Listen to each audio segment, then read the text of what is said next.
Контагиозный моллюска. Бұл аты моллюска деп айтып тұрғанмен ешқандай теңізге, мұхитқа қатысты жоқ.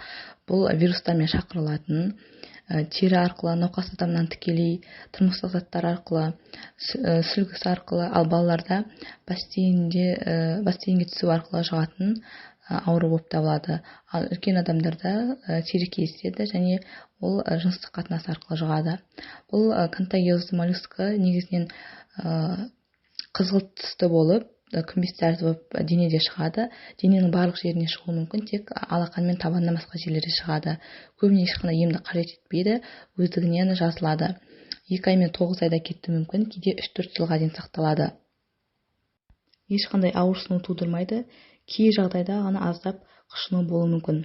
Көбіне балаларда бұл кеткенмен қайтадан тұмау, ОРВИ сияқты аурулар кезде, иммунитет төмендеген кезде қайтадан шығып кетуі мүмкін. Ал ересек адамдарда көбіне бұл қастағы аймағында орналасады.